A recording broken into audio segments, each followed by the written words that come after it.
Puji Tuhan, haleluya. Shalom, teman-teman Timothy Youth Ministry GPD Anugerah. Kita berjumpa lagi dalam ibadah online kita pada hari ini. Walaupun kita tidak berjumpa satu dengan yang lain, tidak bertatapan muka, tapi saya yakin dan percaya kita mempunyai kerinduan yang sama. Kita mempunyai kerinduan untuk memuji dan memuliakan nama Tuhan. Untuk teman-teman yang ada di rumah, saya persilahkan untuk mempersiapkan diri terlebih dahulu agar bisa kita sama-sama untuk memulai ibadah kita pada hari ini. Puji nama Tuhan, sebelum kita memulai ibadah kita pada hari ini, mari sama-sama kita berdoa dan kita menundukkan kepala. Bapa yang baik, Bapa dalam kerajaan sorga, kami mengucap syukur ya Tuhan pada hari ini kami boleh bertemu lagi ya Tuhan. Walaupun ada keterbatasan di antara kami ya Tuhan, kami tidak bisa bertemu dengan satu dengan yang lain, tapi kami percaya Tuhan kami mempunyai kerinduan yang sama ya Tuhan. Sebentar lagi ya Tuhan, kami akan memulai ibadah kami pada hari ini. Kiranya Engkau memberkati ibadah kami mulai dari awal, pertengahan hingga akhirnya. Terlebih juga teman-teman kami yang berada di rumah, Engkau juga memberkati ya Tuhan. Terima kasih ya Yesus, terima kasih ya Bapa. Di dalam nama Tuhan Yesus kami siap untuk memulai ibadah kami pada hari ini. Haleluya, amin. Puji nama Tuhan, kita angkat pujian kita berkat kemurahan.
Yesus teramat baik dalam kehidupan kita. Oleh karenanya itu, saya yakin dan percaya apapun yang menjadi permasalahan kita, Tuhan Yesus sudah menolong. Puji Tuhan, kita akan masih untuk memuji dan muliakan nama Tuhan. Kita angkat pujian, hanya Kau milikku di surga. Haleluya.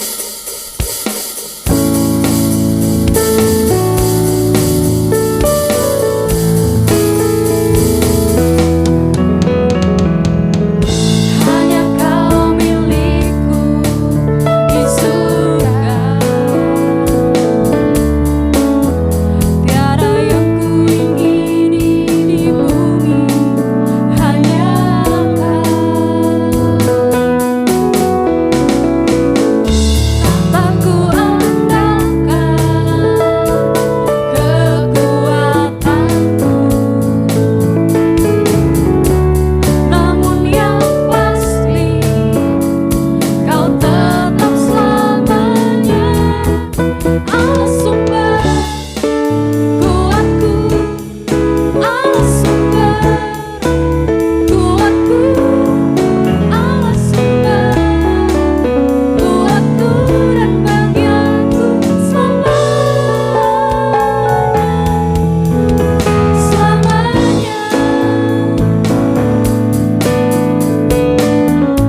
mendengarkan sebagian pada firman Tuhan.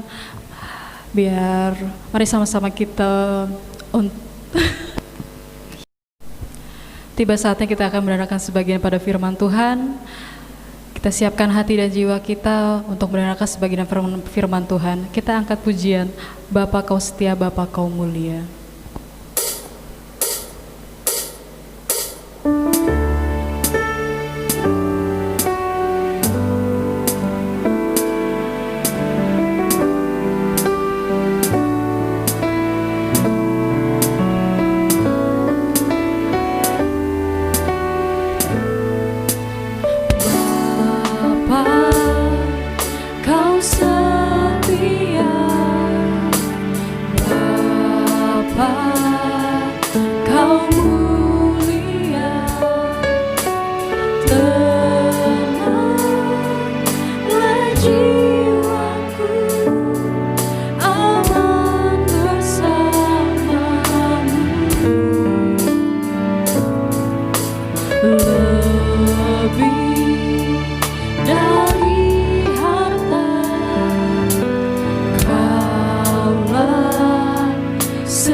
sudah memuji dan memuliakan nama-Mu ya Tuhan. Tiba saatnya kami akan mendengarkan sebagian pada firman-Mu ya Tuhan. Oh ya Tuhan, Engkau memberkati ya Tuhan hamba-Mu yang akan menyampaikan firman-Mu ya Tuhan. Dan Engkau juga siapkan hati kami ya Tuhan untuk bisa mendengarkan sebagian pada firman-Mu ya Tuhan. Terima kasih ya Yesus, terima kasih ya Bapa. Kami siap untuk mendengarkan firman-Mu di dalam nama Tuhan Yesus. Haleluya. Amin. Haleluya, puji Tuhan. Tiba saatnya kita akan dengarkan firman Tuhan.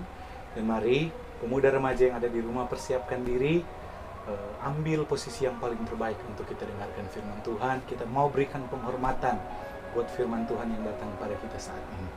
Puji Tuhan.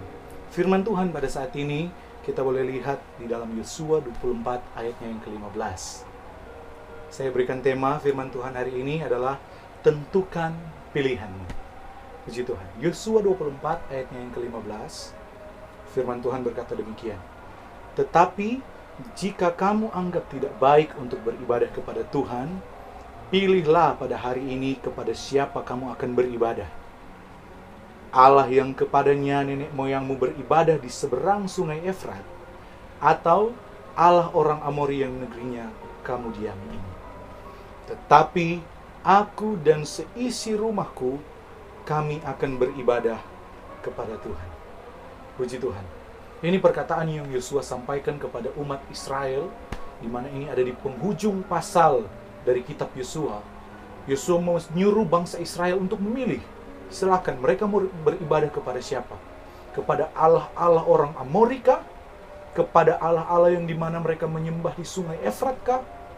Allah dalam tanda kutip, yaitu bukan Allah yang sesungguhnya. Atau kepada Allah yang telah menuntun mereka dalam perjalanan mereka sepanjang mereka menjalani kehidupan dari Mesir sampai mereka terima tanah perjanjian itu. Yosua memperhadapkan pilihan kepada bangsa Israel. Silakan pilih. Mau pilih, kalian mau ikut Tuhan, atau kalian mau tinggalkan Tuhan. Puji Tuhan. Begitupun dalam kehidupan kita saat-saat ini. Kita diperhadapkan dengan dua pilihan. Apakah kita mau hidup benar, atau kita tidak mau hidup benar di hadapan Tuhan. Masing-masing memiliki konsekuensi yang berbeda-beda. Terkadang ketika kita mencoba membuat kehidupan kita ini hidup benar di hadapan Tuhan, ada begitu banyak tantangan, ada begitu banyak hal yang berusaha menjatuhkan kehidupan kita sebagai orang percaya, sehingga begitu sulitnya kita untuk mempertahankan kehidupan kita. Sebagaimana kita boleh lihat contoh dari Nuh. Nuh boleh mempertahankan kehidupannya di tengah-tengah lingkungan pada saat itu, pada zamannya, begitu rusak. Sehingga Allah harus menghukum semuanya, kecuali Nuh dan keluarganya. Betapa kuatnya Nuh untuk mempertahankan imannya di tengah-tengah lingkungan, di tengah-tengah keadaan bangsa yang ada hidup di sekitarnya adalah bangsa yang tidak mengenal Tuhan. Siapa lagi contoh? Daniel, di mana dia memilih untuk tidak mengikut apa kata dari rajanya, tetapi lebih memilih mengikut kata Tuhan.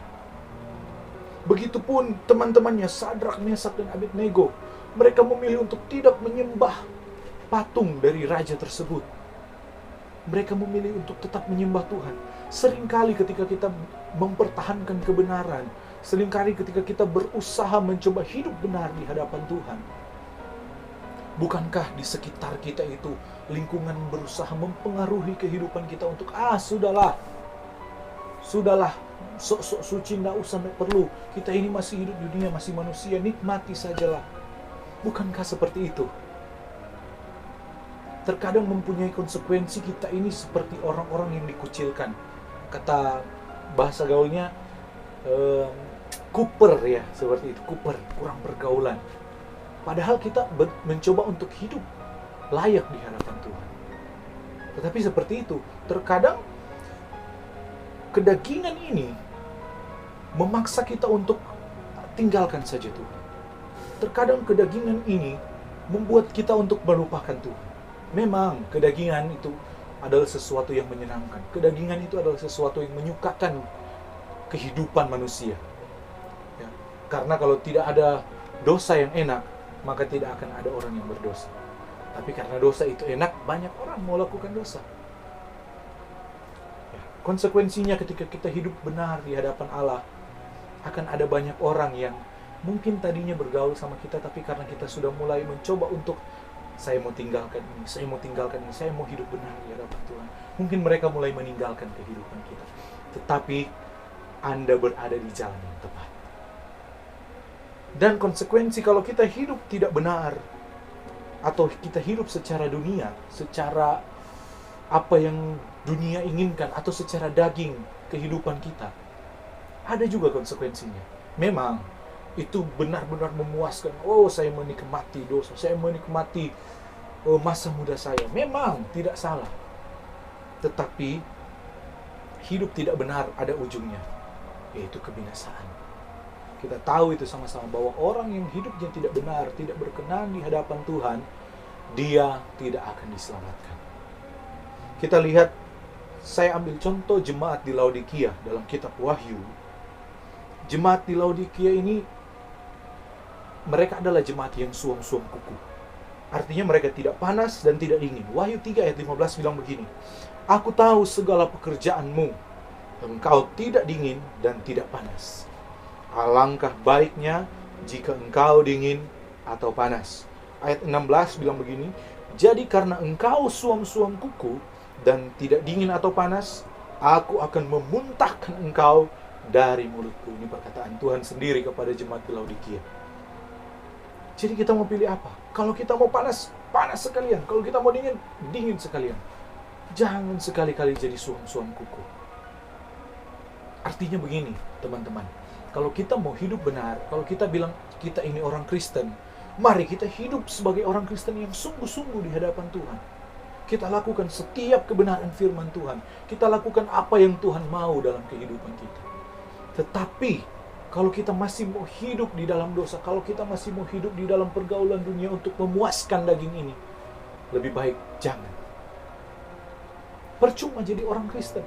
Percuma kita masuk gereja, kita dengar firman Tuhan, kita memuji Tuhan, tetapi kehidupan kita tidak berbarengan dengan apa yang kita percayai. Jadi seperti di kitab Wahyu ini bilang kepada jemaat di Laodikia, kalau mau panas, panas. Kalau mau dingin, lebih baik dingin. Karena ketika kita menjadi orang yang suam-suam kuku, artinya kita hidup percaya kepada Tuhan Yesus, tetapi masih hidup di dalam dosa, masih mengutamakan kedagingan, nafsu kehidupan kita ini, kita diumpamakan seperti suam-suam kuku, dan itu sia-sia. Kita seperti buah yang tidak dapat dinikmati. Ya, karena kalau kita hidup menghasilkan buah, itu dinikmati banyak orang, terlebih Tuhan juga mau menikmati buah apa yang kita hasilkan. Tetapi kalau kita suam-suam kuku, itu seperti buah yang tidak bisa dinikmati. Ya, di ayat 16 bilang, kalau kita suam-suam kuku, Tuhan akan memuntahkan kehidupan kita. Artinya apa? Segala pekerjaan, segala usaha, segala pengorbanan yang kita lakukan, mungkin kita masuk gereja, meluangkan waktu untuk beribadah, mungkin kita sudah berkorban, kita sudah topang pekerjaan Tuhan. Tetapi, kalau kita suam-suam kuku tidak melakukan semuanya dengan kesungguhan, dengan sungguh-sungguh, itu akan dimuntahkan. Artinya Tuhan tidak akan benar-benar menikmati kehidupan kita. Jadi sia-sia kita, kehidupan kita sebagai orang percaya. Jadi dua pilihan itu diperhadapkan dalam kehidupan kita. Apakah kita mau hidup benar atau tidak benar di hadapan Tuhan? Seperti Yosua bilang kepada bangsa Israel, silakan pilih.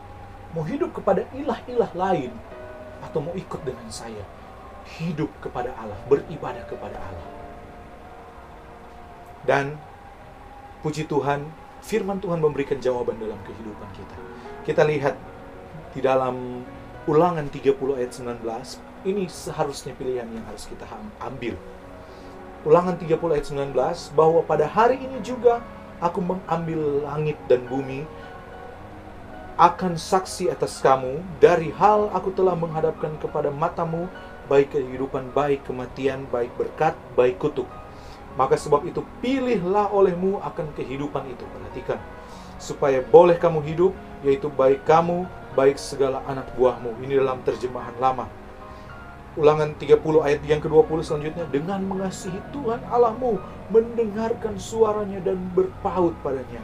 Sebab hal itu berarti hidupmu dan lanjut umurmu untuk tinggal di tanah yang dijanjikan Tuhan dengan sumpah, kepada nenek moyangmu, yakni kepada Abraham, Ishak dan Yakub, untuk memberikannya kepada mereka. Puji Tuhan, firman Tuhan memberikan kita pilihan mana yang harus kita ambil. Pilihlah beribadah kepada Tuhan. Pilihlah untuk melayani Tuhan. Pilihlah untuk hidup benar di hadapan Tuhan. Yaitu berkat, kekekalan yang akan kita terima. Dan kalau kita pilih itu, kita ada di dalam pilihan yang tepat. Jadi mari teman-teman, rekan pemuda remaja, silakan. Pilihan diperhadapkan kepada kehidupan kita, tetapi firman Tuhan ingatkan, mari kita mau pilih untuk hidup benar di hadapan Tuhan. Puji Tuhan, sampai di sini kebenaran firman Tuhan. Kiranya memberkati setiap kehidupan kita. Dan mari kita sama-sama tundukkan kepala, kita akan berdoa. Terima kasih Tuhan Yesus buat kebenaran firman-Mu. Kami bersyukur atas apa yang Tuhan sudah kerjakan dalam kehidupan kami. Dan Tuhan Yesus, biar firman-Mu bekerja dalam kehidupan kami, untuk kami mau tetap pilih untuk menjadi orang-orang yang mau hidup benar di hadapan-Mu. Meskipun ada begitu banyak tawaran-tawaran dunia yang datang dalam kehidupan kami untuk menjauhkan kehidupan kami daripada Engkau, tapi kami percaya kami punya Tuhan yang melindungi, yang menguatkan kehidupan kami, untuk kami boleh tetap hidup benar di hadapan-Mu Tuhan. Terima kasih, memberkati setiap kami yang telah mengikuti ibadah pada saat ini. Biar Tuhan Yesus berkat-berkat jasmani, berkat-berkat rohani daripada Allah Bapa, Allah Anak dan Roh Kudus melimpah atas setiap kehidupan kita. Puji Tuhan. Terima kasih Tuhan Yesus yang baik. Kami tutup ibadah kami pada saat ini di dalam nama Tuhan Yesus Kristus kami berdoa. Haleluya. Amin. Puji Tuhan. Tuhan Yesus memberkati.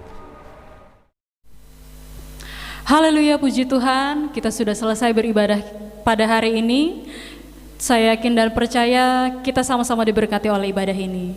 Dan jangan dilupakan, minggu depan kita akan kembali lagi bertemu pada pukul 5 sore dengan kami TYM Timotius Ministry. Tuhan Yesus memberkati.